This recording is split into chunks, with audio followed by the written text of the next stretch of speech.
Hey everyone, good morning. Welcome to the Daily Drop-In Morning Show where the Teach Better team is live every single morning, Monday through Friday, just to kind of get your day started. Friends, I have been absent from the show for about 2 weeks, so I am so thrilled to be back. We are also kind of kicking off our week after Memorial Day, celebrating the last week of the show before summer break, if you can believe it. We're going to take a little bit of a summer break here in June and July, but we do hope to be back in August. If you want to have us back and make sure that the Daily Drop-In is still a part of your morning every single day as you head back to school next fall, feel free to share a DM with someone in the Teach Better family, just making sure that your vote is in, that this was something that we not only was able to do all school year this year, but maybe something you want to see continue for next year as well, with the incredible guests and themes and all the good things we've been able to do. I'm so excited to welcome in Jen as our guest this morning. This is going to be a killer conversation, so go fill up your coffee. We'll be right back.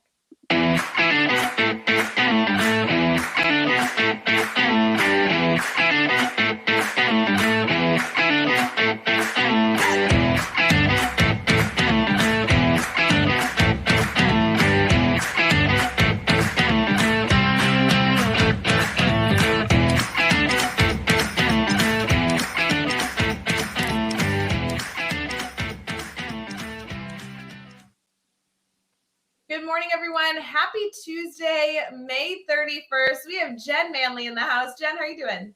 I'm doing great. How are you? Good. I so appreciate you joining us bright and early on a Tuesday morning. We're celebrating the end of May, which feels ridiculous already. And shout out to those of you who are already commenting. Good morning to Brianne and all of our Teach Better community joining us this morning. Jen, as you were getting ready for your day, how you feeling so far? Feeling pretty good. Yeah. I mean, I think anybody after a long weekend, you feel very refreshed, and the weather is starting to feel like late spring, early summer, which I think helps all of us come out of that funk a little bit. I have realized whether I don't like this, but weather completely affects my morning. It completely affects my day. And I wish that I'm trying to find that perfect balance. But when the sun is shining and it's a little warm outside, I am a happy camper. Yeah, no, I totally agree. I think like when I first got into working after college, I didn't realize how much the weather impacted me until it was the winter and I went to like Las Vegas for a trip at the end of February, and I was walking around outside and I'm like, why am I so happy? Oh wait, it's sunny and warm. And at the time I was living in Virginia, and it was like, February in Virginia is like 30 degrees, 25 degrees. So yeah, weather definitely has an impact. Well, or even those days where you're looking for permission to stay cuddled in bed on a Saturday morning and it's just a little rainy outside. That is a Mm-hmm. positive weather effect as well, where I'm like, oh, it's gloomy out, so I can be lazy today. And it's giving me that permission to rest. I think that weather is something that we need to lean into, and then hopefully it doesn't control too much of our lives, but it's a good thing.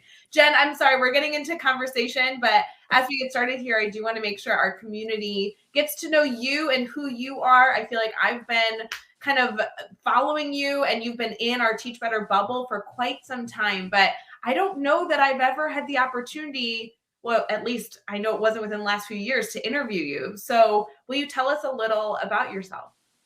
Yeah, sure. So my name is Jen Manly. I am located right outside, well, not right outside, but about an hour outside of DC, Baltimore area.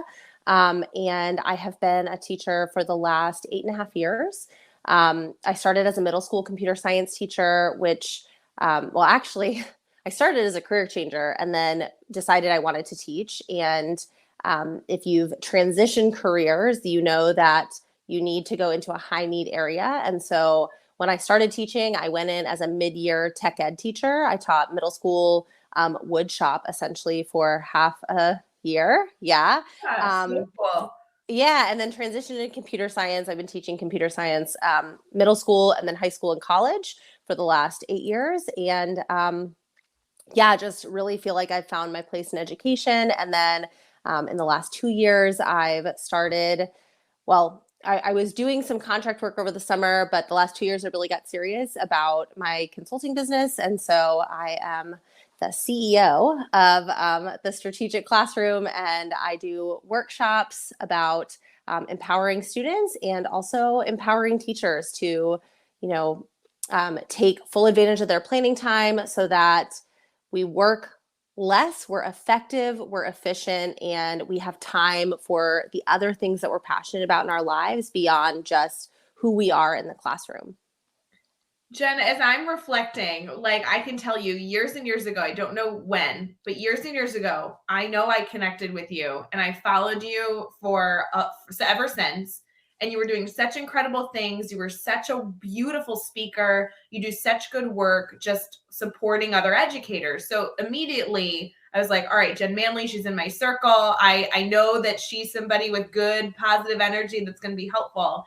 It's been really interesting over the last few years now, you now also being a part of our like mastermind community with Jeff Gargith. I know you've worked with him a bunch, and I've been hearing about the consulting work that you're doing, and I could not be more excited for you because not only do I get to hear about it just from Jeff bragging about you, but you're impacting even more educators. And I love that you have now kind of made this transition, still working with students, but really focusing on supporting educators holistically. Well, I'd love to hear more about what you're doing in that space. Yeah, so it's interesting because I don't think that it was the space I thought I was going to go into. I mean, so back up. When you were talking a few minutes ago, I was reflecting on when I first reached out to you. I reached out to you because I was like, you're in the classroom, you're doing all of this work on the side. How do you find that balance? And you gave me some really good advice about like prioritize, making sure that when you're with family or you're doing things outside of school, that you're fully present where you are. And when I started teaching, I was teaching, like I said, middle school tech ed and computer science. I had 4 preps. 3 of them didn't have curriculum at all. And so it was a lot. I was the only computer science teacher in my building. So I had no PLC to plan with. And, I kind of just got to this point where I was like, I have to figure out how to create systems so that I am not working 80 hours a week, 60 hours a week. Like that is not sustainable. And so I would say that the work that I'm doing now, I had been doing work with project management for students and how to empower students. And all of that is really valuable work. But the thing that I kept getting asked about was, well, how are you doing all of this? Like you're in the classroom and you're a great teacher in the classroom and your students are happy. And then you're also like taking grad classes and you're also, you have your business and you're doing consulting and workshops. Like, how are you doing it all? And I was like, well, it's really about setting boundaries and figuring out what systems you can have in place so that you're maximizing the time that you do have. And so it's just been interesting to experience it because I feel like when I started doing paid work outside of the classroom, consulting work, the work that I was doing was focused on students, but a lot of the work that I was doing with students translates to educators too. And I think now we're kind of at this like critical point where if teachers don't start saying no, it becomes very hard to stay in the profession long term. Right? And it feels bad because many teachers are empaths, many teachers, myself included, are people pleasers, and we feel like we have to say yes to things. We feel like we have to spend lots of time outside of our classroom hours working as teachers.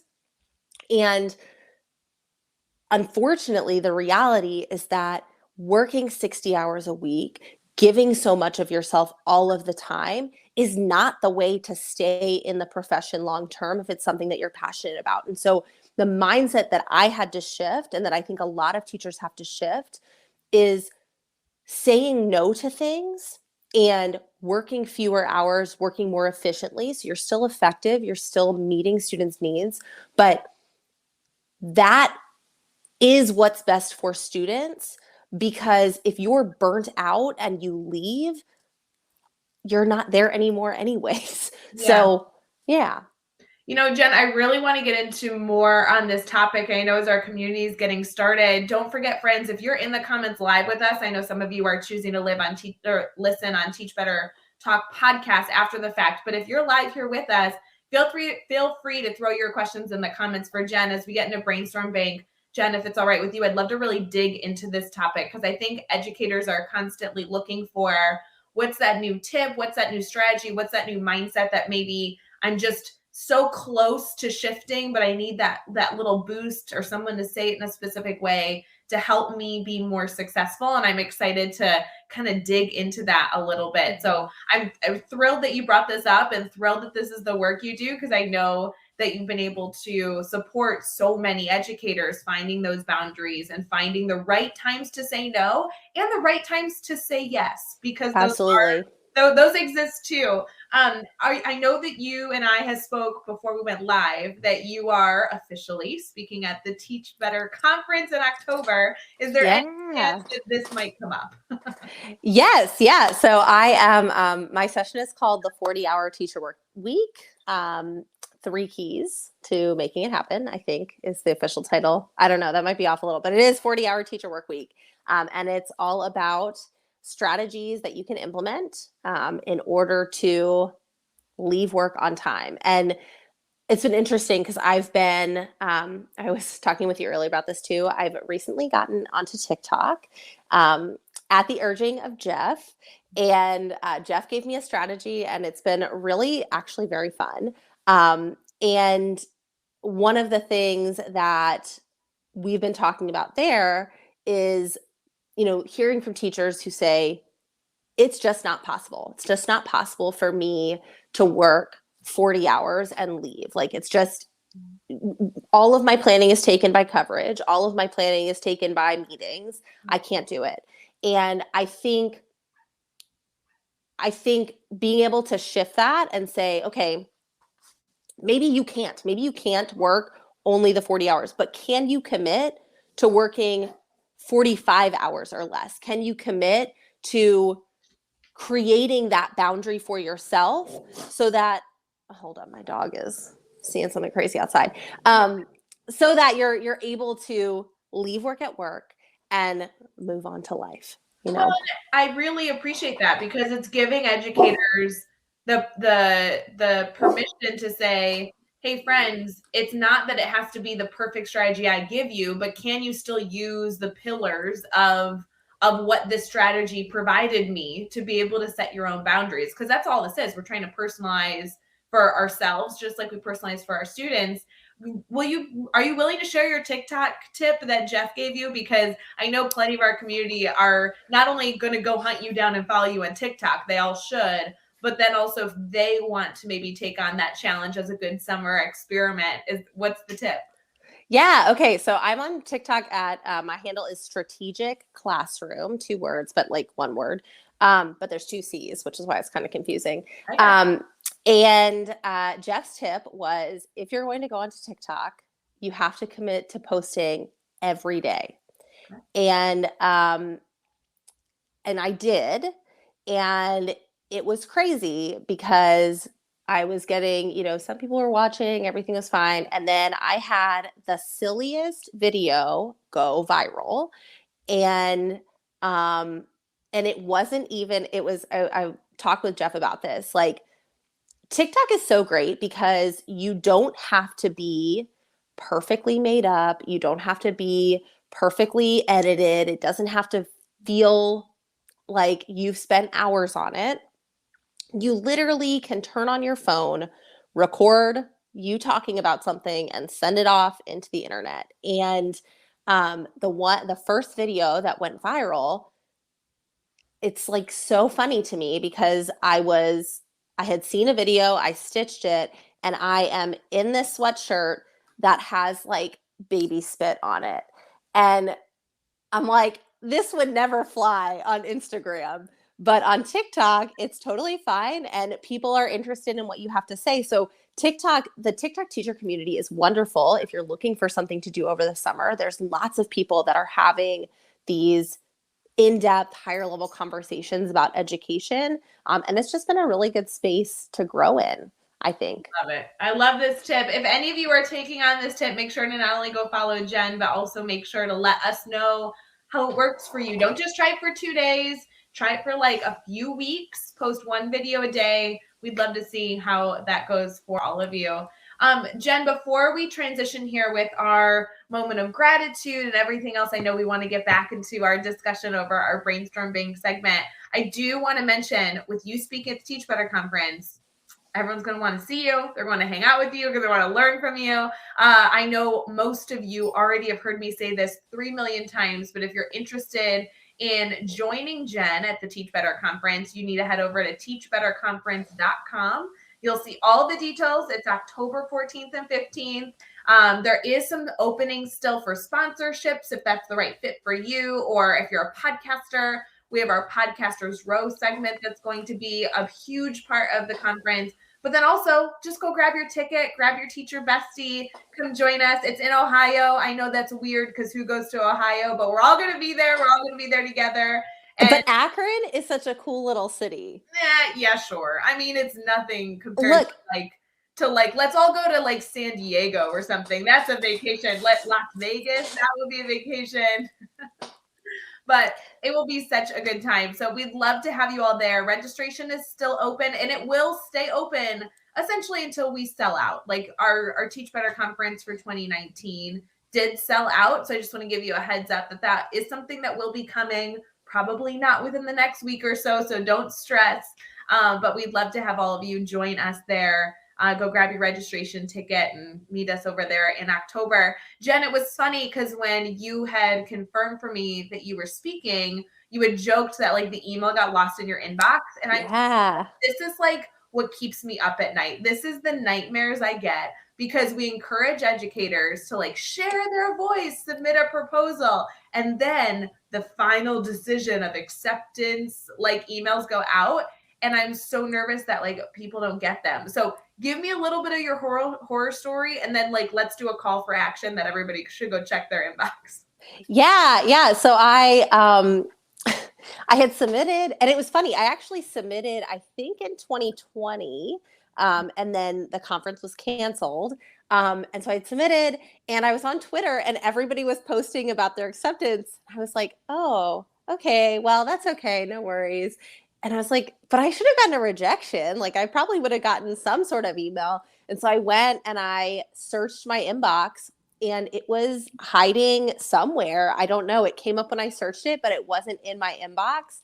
And yeah, so if you applied and you haven't gotten an email yet, search your email for Teach Better and hopefully yours is hiding too. Yes, you all have my word. Rae Hughart is giving you her word that if you applied, if you submitted a proposal at all to the conference, you do have an email. So if you have not found it, let's make sure we get that for you. Because I think that was just released like late last week, right, Jen? It was like late last week. Yeah, I think it was like Thursday, maybe Thursday or Friday. So go check. Go look in all the inboxes. Make sure you double check those. We are so excited. For those of you that found your email and are excited to be posting that you're presenting, congratulations. And for those of you who may not be choosing to present, we're excited to have you there as an attendee. I'm excited to be there as an attendee, so I'm stoked. All right, Jen, we need to do our moment of gratitude before we forget. We use this app called Happy Feed, and we get to comment like about something that we're grateful for every single day here on the show. And what I love about this is that we actually can revisit these moments later on to kind of celebrate those moments of gratitude. So I'd love to get us started by kind of asking you what you're grateful for this morning. Yeah. Well, lots of big and little things. I think little thing, I am super grateful for the everything bagel and cream cheese that I had. Oh, so good. So good. And then big things, we actually bought a house and moved in last week. And so it's been really nice to wake up in this house that we own. I finished unpacking some of the last stuff this weekend. So yeah, it feels like we live here now, which has been really nice. So makes a big difference for sure. yeah, absolutely. Well, congrats on the new house. Congrats Thank on the you. bagel and cream cheese. You just made me hungry. I'm going to have to do that after the show. We'll be right back, friends. It is Tuesday, so we're headed into our brainstorm bank to kick off the morning.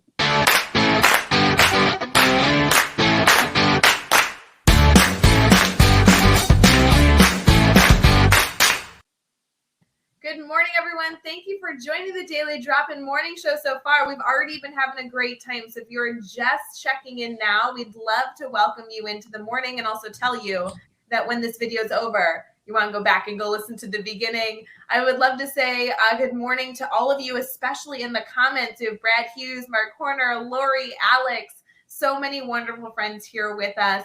So continue to comment, be active learners in our conversation. And thank you to those of you that have chosen to put us into your day. We are celebrating the last week of Daily Drop-In before we take a summer break. So we will miss you this summer, although I want to let you know, guys, the Teach Better team's not going anywhere. We got tons going on this summer. So if you're looking for activities or ways to continue to be involved in our community, don't forget to reach out or just check our website at teachbetter.com. And then I do assume Daily Drop-In will make a fall appearance, but it's probably up to you how that goes. So please feel free to direct message anyone here on the team and let us know what you'd like to see the relaunch in the fall of Daily Drop-In to look like. It's been a fun experience being able to do this all year long, and we're excited to keep the energy going. Jen, we have been able to have such a great conversation so far. And in this segment, we really want to get into the weeds, right? Get into like the big topic conversation.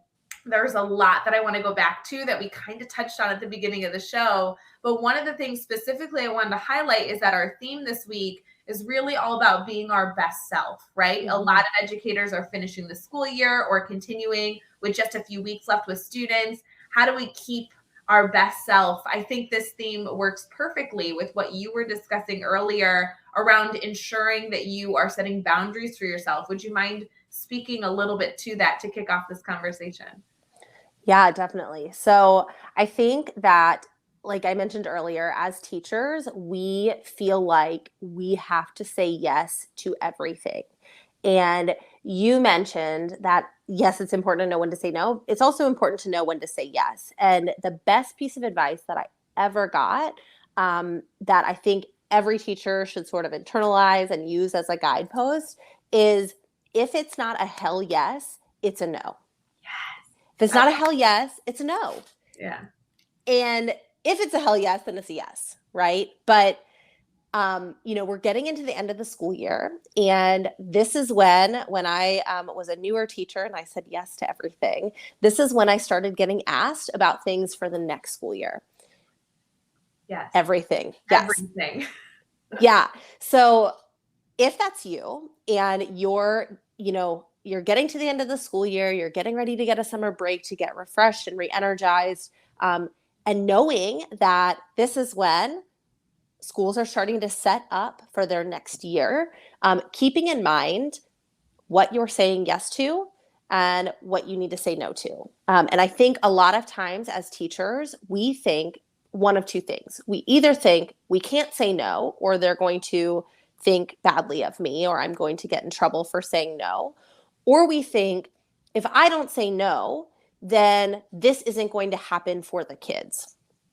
And an example that I like to talk about is when I was, the last year I was teaching middle school, I was asked to run the yearbook. And I was already doing other clubs. I was already doing these other things. But in my head, I was like, well, if I don't say yes to this, the kids aren't going to be able to have yearbook. Right. So I have to say yes to doing the yearbook. And it was a really rough year doing yearbook. I mean, like, it was a good year, but yearbook itself was very time consuming. If you've ever done middle school clubs at any level, they need a lot of guidance. Yeah, I ended up doing a lot of the yearbook. And what I realized during that time in conversations with other people and just in my own experience is, like, if I had said no, somebody else in the school could have had the opportunity to succeed in that role. And I think sometimes we get caught up in, well, I'm the only person that will do this, and that's just not the case. There are however many other teachers in your school that you saying no to an opportunity that is not for you may open it up for somebody else to say yes to something that is a hell yes for them. Mhm. So, Yeah, no, I think it's so important to be doing this all the time throughout the year, but especially at the end of the year. I love that you're highlighting the fact that this is the time that, the leadership walks into your classroom during your 5 moments of breather, and they say, hey, track coach open next year. I think you'd be really good for mhm, that. Or, hey, it looks like with numbers, we're opening up another section. Would you mind taking this on? Or, hey, we're going to move such and such. Can you make this adjustment? And it's never that you don't want to put your best foot forward. You want to always ensure that you are a part of a successful collaborative school community where you can lend a helping hand and be a part of the family. Um, mhm, but finding that balance and making sure that it's good for you and sustainable, I think sustainable is mhm, a huge element, because at the end of the year when the sun is shining, we talked about the weather earlier, at the end of the year when the sun is shining and you're celebrating field day and you're in a great mood because you're on your last day of school, it's easy to say yes to things that your future mhm. self will say, wait, wait, wait, we were already so overwhelmed. Why are we saying yes to another? Yeah, yeah. And so this is the other strategy that I use, that I think all teachers should use. Uh, and it's taking a 24-hour window before saying yes to anything. Yes. So if somebody comes and asks you to do something as you are, like you said, you're at field day, everything is great, or you're packing up your classroom and you think you have, you're like, okay, good, I'm in summer mode, I'm in a great mood. Anytime somebody asks me to do something, I give it a 24-hour window before I say yes or no. So It I gets you, love this. Wait, and we're going to get to it. We have a question in the comments. We'll get to it in a second, but finish your thought. yeah, so it gets you out of that emotional space and allows you to get into your logical brain and to think about, like, what are the pros and cons of me saying yes? And for me, I then go process with my husband because I'm an external processor. And so for me, like actually talking out the opportunity and having him ask questions about it helps me to get to this place where I, feel really confident. Either I know that it's not for me, or I feel really, really confident in my decision to say yes. And so not only have I taken the time to make sure that it's something I actually want to do, but now going into it, I feel really good about that yes.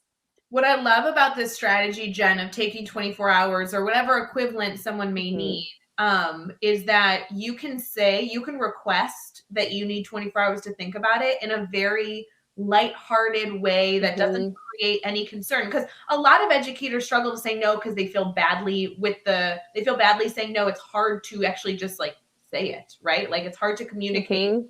something that is going to disappoint or you think is going to disappoint someone else. So the strategy of someone coming up and asking you a question and you already knowing that you have a 24-hour rule and being able to say, gosh, I so appreciate that you thought of me, right? I'm going to celebrate that you came to me because I'm so awesome. And I'm going to take some time. I'm going to take 24 hours, but I will let you know tomorrow, right? That like, Mhm. it gives you permission to share the positivity and love and appreciation that you want to share to the other person requesting something, but then later be able to say, you know what, I thought about it. I'm showing that I really put the time and effort to consider your request. It's not going to work for me, but I like really did try. I didn't say no out of emotion. I really did think through it, which I'm sure the people you're talking to are going to really appreciate. Yeah, and I think also just, adding in, I want to make sure that whatever I commit to, I'm able to fully commit to because you deserve that. The Right. students deserve that, right? Again, we do this a lot of times in education, but centering the students, and centering that the decisions that you're making are aligned not only with what's best for you, but with what's best for kids, right? Like you saying no to something, um, like we said, like might feel like it's bad for kids, but if you saying no gives you more time to spend on the things that you're already doing to positively impact the school or to positively impact your students, then a no is not bad for kids. A no is actually good for kids in some situations, not all situations, but some. So. Jen, I'm gonna pick your brain on something that I'm still thinking through, working through, forming an opinion on, and I'm gonna butcher it because I totally am like still working through this on a personal level. There's a phrase out there or a mindset out there. I'm like I said, I'm sure it's beautiful, beautiful quote that I'm gonna butcher, but it's something along the lines of like not making rash decisions, not making big decisions when you in your life or in a situation are in a space of trauma or like deep emotional stress. Like don't don't make a big life choice when something emotionally large is going on with you, right? Is the mindset. I think a lot of educators would benefit from taking that to heart as much as possible. It's been such a challenging year, to say the least. It's like not even doing it justice. And I have seen, especially over the last few months, a lot of educators trying to make big, enormous decisions when they are still in this really, the state of trauma, essentially the state of emergency. And I want to kind of celebrate that it's okay to hold off a few days, a few months, a decision, because I think like evening yourself out is the first way to make the right step. I butchered that, but what are your thoughts on it? Yeah, so I totally agree. I think taking time and giving yourself time to get into a space where, again, like when we're talking about making decisions, we want to be, especially long-term decisions, we want to be able to get into our logical brain. So how can we, like, it might be time.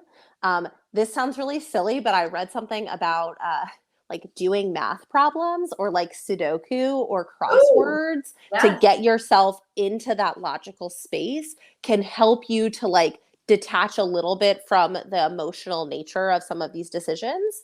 I also think that that's really hard for teachers because everything we do has emotion tied to it.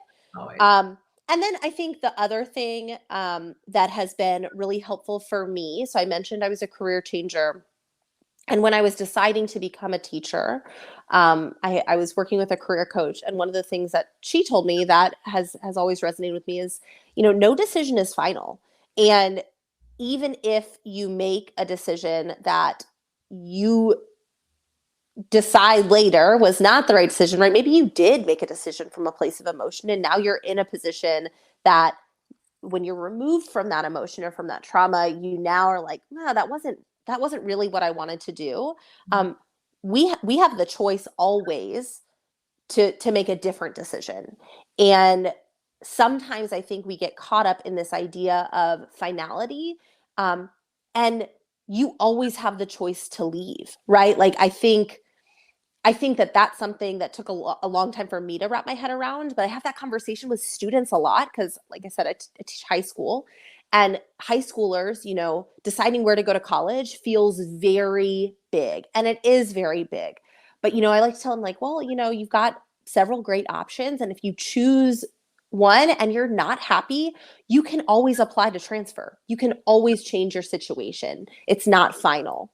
And I love that how you phrase that. It's not if you choose one and then you're not happy. It's not if you choose the wrong one, right? Because Right. it's not that it's wrong or right. I love this concept of, a sense of final is scary. It puts more pressure on the situation. But if you choose an option that you're not happy with, then you change again and you find something that you're happier with. I think absolutely that is a huge stressor that I know I carry. A lot of educators that I get to work with carry that. Well, what if, Jen, what if I choose the wrong decision? It's the mindset of then you will make a different choice. I don't know, you'll be fine, we'll figure it out. Mhm. Yeah.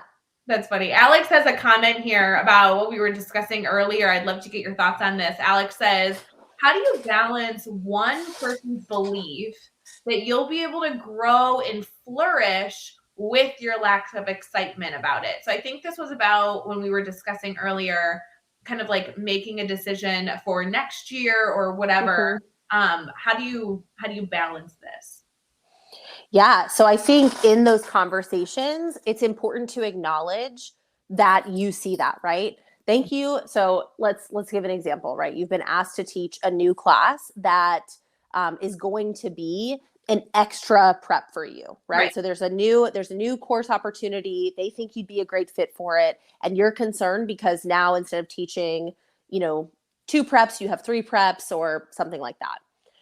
I think it's important to acknowledge it, to say, thank you so much for seeing my potential for this course. It feels really good to know that you think that this is something that I could be successful at. And I also see the potential for professional growth. Mhm. Um, my concern is XYZ. So in that case, right, like my concern is that I'm already struggling to do 2 preps. I don't have enough planning time to be able to effectively do 2 preps. And I'm concerned that taking on a 3rd prep that I've never taught before, that might be totally new to the school, that's in addition to the 2 other preps that I have, I'm concerned that I'm not going to have enough time to be able to effectively teach that course. But I'm afraid that it's also going to negatively impact the 2 courses that I've already taught and that I'm going to have to continue to teach. And so, in order for me to be really excited about this opportunity, something would have to shift off my plate. So, it's acknowledging it, but also acknowledging like, this is your concerns are valid. And here's where my concerns are coming from. And I just, we can make this work, but something is going to have to give. I cannot just add this to my plate and feel good about what that's going to do for students. So Jen, everybody is gonna keep like rewinding and listening to that segment over and over and over because you said that so well. You were calm, you shared appreciation and excitement, you acknowledged the positives and then brought up concerns. You're sharing that those concerns are valid. I think that is something that we can all use not only in school life but in just daily life. And what I appreciate is that I was going to say, Jen, you were so articulate, right? Like that was such a calm way to share your thoughts. You were extremely clear. How can we all be like you? But you actually shared a strategy of how we can do what you just did by taking those 24 hours. You're not responding emotionally. Mhm. You're taking 24 hours to think about it, and you're forming your next statement, your opinion to go back. And I think that it's so cool that all your strategies that you've been able to share thus far really all blend into one another so you reach that successful endpoint in the end. Yeah. So good. Yeah, I think what you just hit on, I mean, like I practice a lot, right? So first of all, I've had to say no a lot. And I've had to learn how to say no. It took getting burnt out and feeling drained all the time to get to that point where I realized, oh, wait a minute, like I have to start saying no. I can't say yes to everything. I have to start saying no. And um I'm a crier. So when I get into this place of stress, my emotional response, if I haven't like practiced, is to cry. Mhm. And I was pulled aside by, I was working in a group with mostly men and one other female colleague. And I got to that place of stress and I cried. And it was like uncontrollable. And she pulled me aside and she was like, when you cry in situations that like weren't crying, um, it immediately makes people handle you with kid gloves. And I was like, ooh, I've never thought about it like that. But what do I need to do to avoid crying in situations where I don't want to be crying? It's not that I don't want to show emotion, but I don't like getting to that place of crying when I'm like really frustrated. And so I've done a lot of practice, right? And like you said, that 24-hour window gives you time. If you're somebody who needs to practice and externally process, it gives you that window to do it and to do it with other people if you need to. I love that growth, that opportunity to really ensure that it's not that you can't react that way, but that you have the opportunity to control how Mm-hmm. you meander through a situation or a conversation, and that you have the power to keep yourself calm Mm-hmm. and give yourself time and space to be the person that you want to be in each one of these situations. So good. Jen, I have so many things that I want to keep talking to you about. We are unfortunately running out of time here, but I just want you to know that I not only hope that everybody in our community goes and connects with you, but I know that you are always open for future conversation. So if somebody's listening right now and they're enjoying this and they want to pick your brain more or ask you follow-up questions, I just want to encourage our community here. Please go reach out to Jen. She's always up for a phone call, trying to find time to coach you through a lot of this work. And this is the work that you do. I know that you do so much, but one of the many ways that our community could benefit from learning from you. So I really appreciate you diving into this topic specifically because I think it's extremely timely. Yeah, awesome. Jen, we have a few more things I want to get done. One of which is we have our good news story here that we're going to do in just a second. And then because we weren't live yesterday, we didn't do like an upcoming this week. Do you mind if we like fit that in at the end of the show for anybody? Yeah, let's do it. The rest of the week. All right. So we'll be right back with good news. And then we got one more thing for you.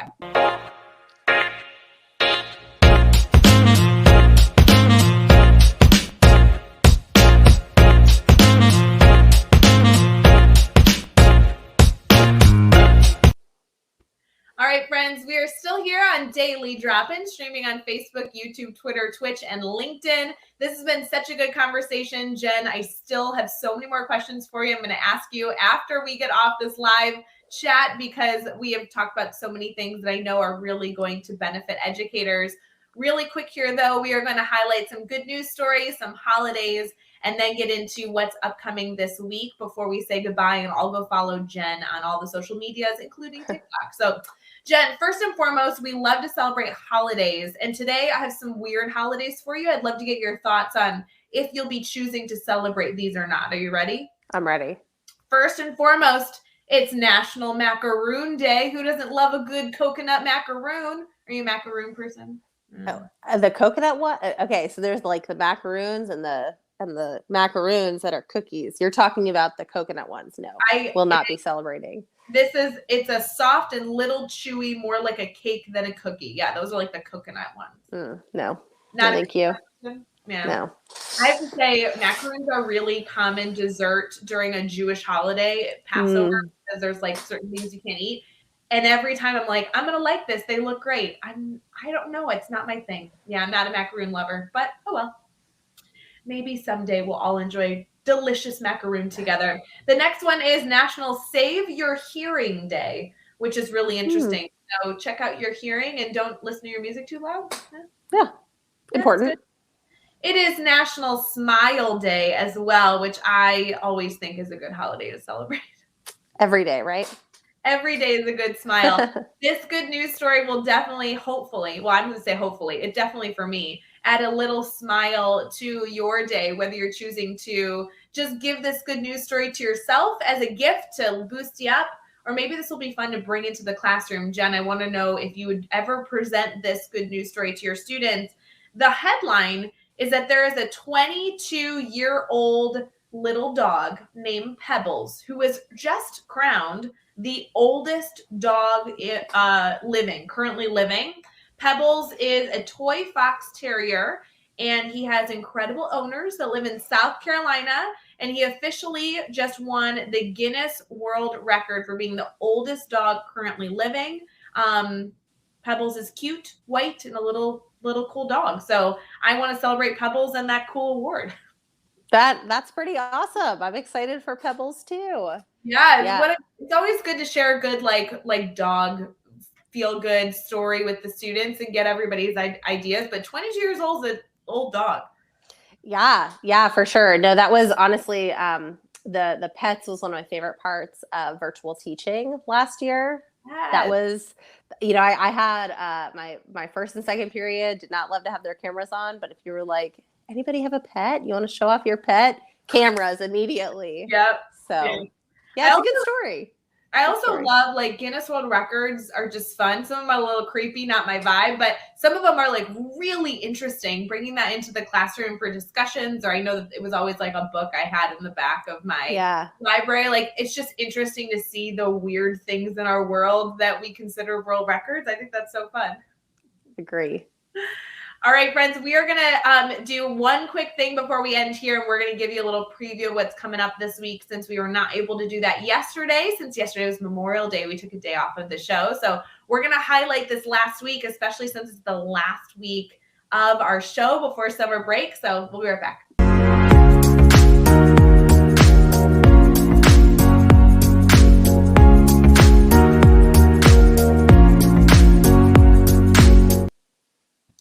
All right, Jen, it's been really fun to interview you today on the show, and we have a few more guests joining us throughout the week. I'm not sure if you're familiar with these faces, but if they're new faces to our community, we'll be able to learn from them, which is always a blessing to be able to add new friends and family to our PLN. So tomorrow we have Melanie Meehan joining us. Melanie will be a new face to our Teach Better community, so it'll be fun to learn about what she's doing in education and how she's impacting students and educators.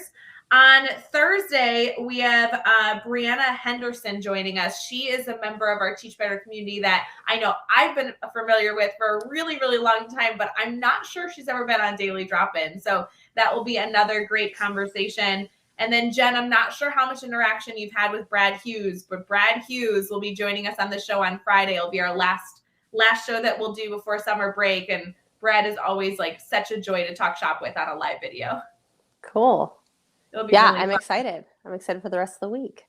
For those of you who are a part of our email list, you obviously get those weekly emails about who's on Daily Drop-In every single week, but it's always fun to highlight it here live with all of you. And Jen, before we go, I do want to make sure our community knows how they can stay connected to you, how they can even bring you into their school building if they're interested in doing professional development and everything in between. Would you mind sharing that for us? Yeah, so you can find me on jennifermanly.com. That's where you go for any sort of workshops or connecting in that way. And then I am on Twitter at Jennifer_Manly and on TikTok at Strategic Classroom. So definitely would love to chat with you and connect in those ways. And we know that there's a video on TikTok every day, so we can learn from you every day. Yeah. I love it.